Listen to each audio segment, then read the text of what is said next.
landscape of the 21st century is characterized by work interruption, opt-outs, and temporary contingent work assignments. It requires that we think differently about linear careers. Until now, much of our career literature is based upon men in the 20th century, who had linear careers in a single industry. But people in the 21st century have unique career trajectories, sometimes linear, but most often characterized by opt-outs, contingent employment contracts, and part-time work. To talk more about this, we have Mr. Dhaval Mehta. Graduating from the University of Michigan in 2003 with a bachelor's degree in computer science and economics, Dhaval worked for a number of years in investment banking and digital platform that reached over 500 plus institutions in India and USA and was later acquired. Later in his career, he set up T&I Career Counseling. We invite you to the stage, sir. Thank you for your patience. No, absolutely not. I think that it's such a wonderful audience, and I've got to learn so much from everyone. Thank you for patiently waiting.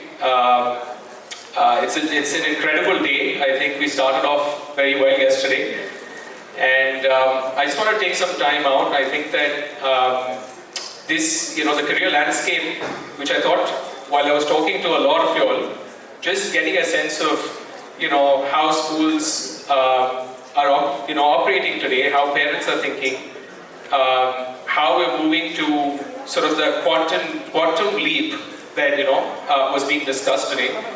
I can tell you 20 years ago, when I graduated out of school, as far as doing career search and trying to find what it is that I wanted to do was very different.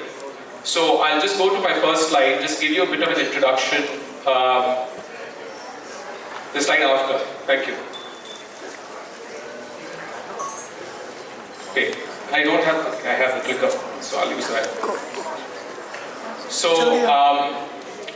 I went to an ICSE school here in Bombay, did my 10th grade, then for 11th and 12th I went to Jai Hind for science, and then started applying for universities. This was back in '99, and at that time there was some sort of free resources available. You had someone who would help you out, you had a peer who would help you out, etc. And I shortlisted about 3 universities, or actually 5 universities, and we didn't have a common app, we didn't have a whole lot of things at that point in time to get that access or help. And so after so at that time there was a lot of consultation with peers or with family that you have, etc. and then find the university that you want to go to. Now, that's when we realized that, I'm going to now fast forward back to me going to University of Michigan, where I completed my computer science and economics. Post that, I worked in investment banking for about 7 years. Right after that, I went back for my master's to Columbia University. And after I finished that, I started working with a venture capital company. And when I looked at that whole ecosystem of how entrepreneurs were building businesses, the big highlight for me, and 2 of my other co-founders were very close friends, was that the education landscape was changing.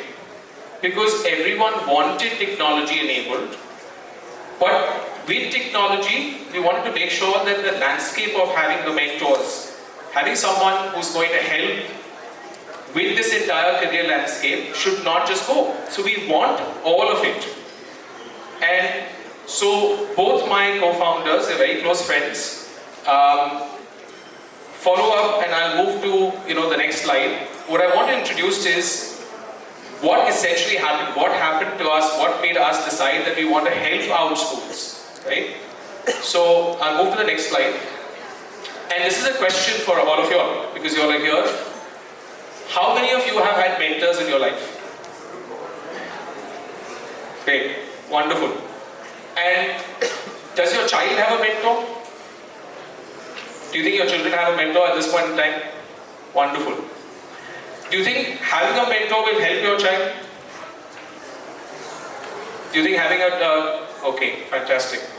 Now, I want to even go further and ask you that, and I'm not talking about just your school children, I'm talking about your own children. Would you want what you want for your own children? Do you want the same thing for your school children? Right? I mean, just imagine the amount of effort you will take for your own child to make sure that they find the right career, they find the right pathway, and they actually reach there, right? That's such a huge process, and that's essentially what I want to get to now. And the other question is, do you think that the pandemic has affected your school operations, right? Do you think that your career cell is well poised to assist your students? Do you think you have everything that you need? So these are just some important questions to put across, and I'm going to cover some of this as I move along. So this is what we are seeing now, and I think I would want to hear that from those in the room as well, is that the Indian parents and students are now increasingly willing to pursue unconventional paths in higher education, while for schools, college admissions have always remained an afterthought. So how many of you all think this is an afterthought? Do you think that we can do more? Right? So we can see, given this, now I'll move to the next slide, which will still tell you the fact that this is what students are saying. They want help in figuring out a career path. They want to keep their options open. Parents are willing to support their children's decisions. They're willing to spend on their child's education. Right? And there's an increasing will to move towards these unconventional paths, but are we seeing a structured counseling program? Are we seeing that the school actually has an entire career journey for the child, right from the 9th till the 12th?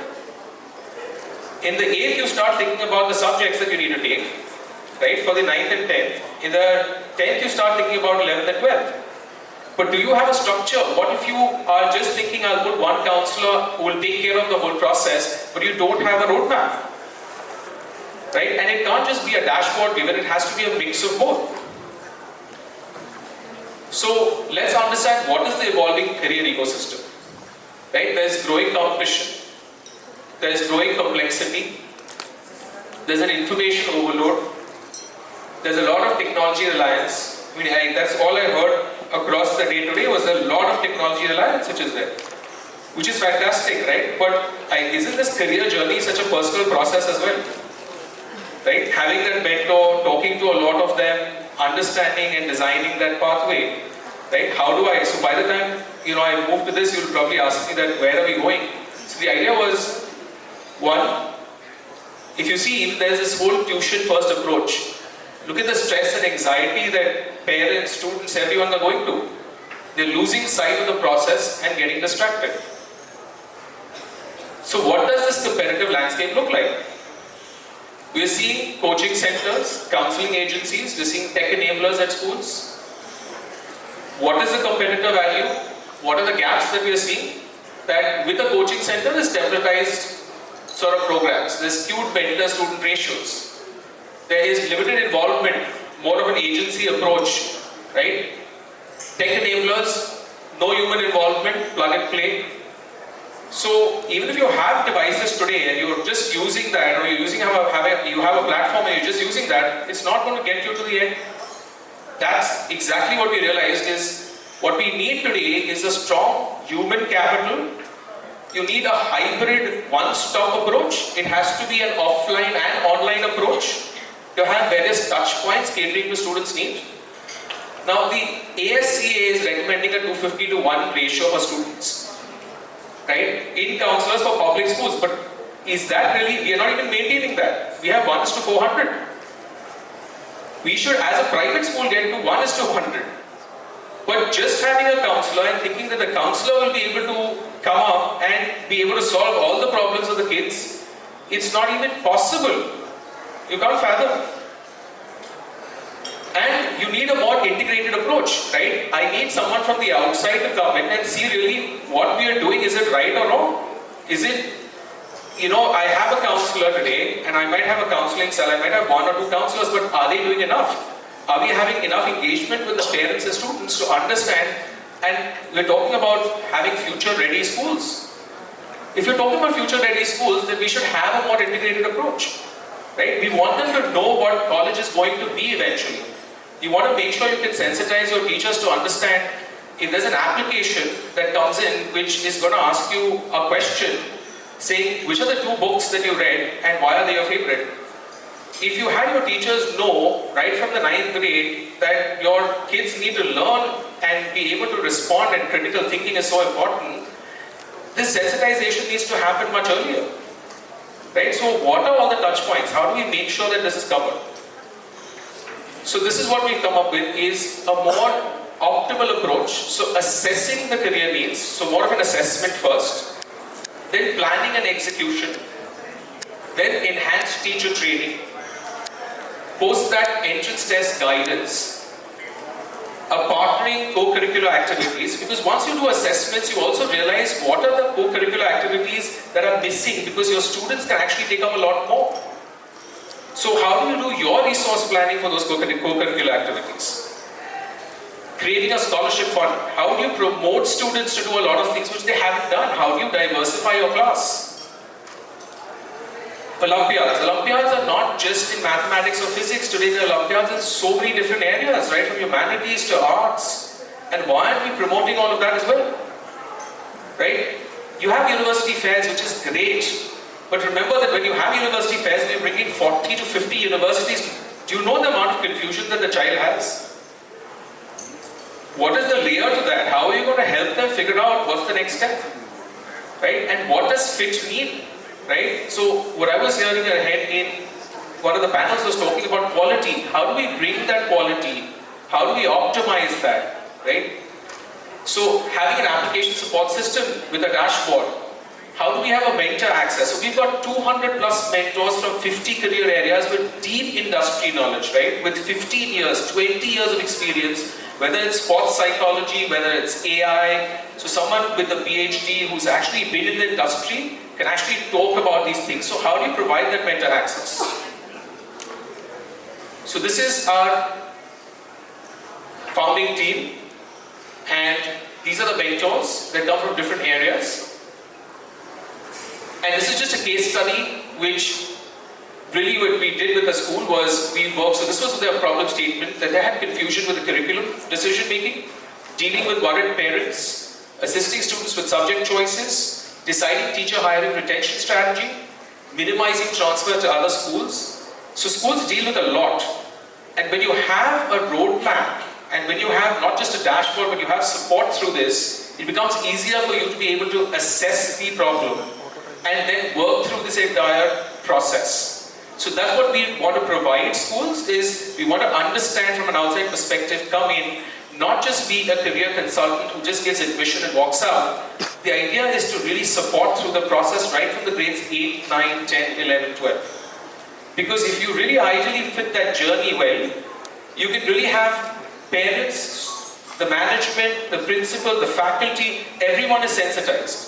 And you have access to the dashboard, you have access to the mentors, you have access to an entire system. And you can still make sure that the entire classroom knows, and whether you are in metro city school or whether you're a tier 1 or a tier 2 or a tier 3, there is equal relevance to everything that you're learning.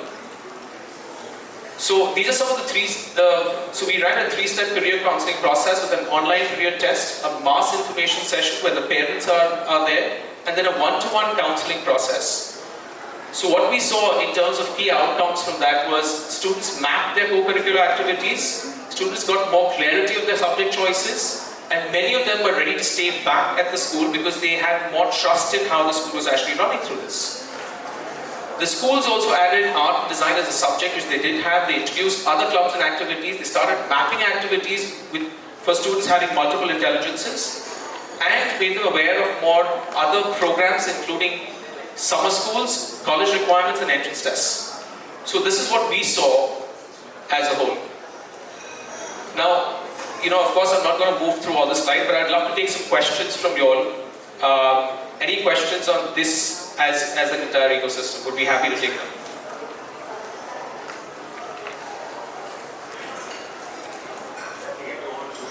I know, I get it. But I'm sure that you all have some initial thoughts about how sort of career counseling is done right now in schools, where it's not done, or how can it be actually, managed better. Yeah. So how do you get the millions of mentors? Basic challenge is mentorship. Yeah, Am I right in saying that? So where do you get these hundreds of mentors from? right. So, No, I am thinking that you're yourself saying it's human connection. correct. So how are you going to fill that gap? If I may ask this question on behalf of Right. So each mentor, right, has given us time that they are available. So when you're connecting them, so we've actually personally made sure that these mentors are available within the system. And trust me, they want to give back, but they need a medium to do that, right? So that's the medium. You keep them challenged, you keep them focused, you build a community of mentors, right? Just like we have interactions with our mentors, right? And these mentors actually want to give back, but they need a platform to give back. Right now, 200. And 50 career areas is what we focused on, and we want to move that to 1,000. Right? So the idea is that, if you want to really understand more about, psychology has so many areas, but many of them don't know how to move towards thinking. Everyone thinks it's clinical psychology, or it's just, development psychology. But no, there is sports psychology, but how do you introduce them to that? How many of your students want to become school teachers and school leaders? That's a fantastic question. You won't believe how many of them we've exposed to this area and made them understand, and how many of them that are going now are actually wanting to do that. How many? What specific? 12%. So I actually see 12% who were earlier not thinking of it. The thinking is different. Yeah. Reality. In reality, in 12%. God bless you. So I think. So that's just being said. But thank you so much for being a patient audience.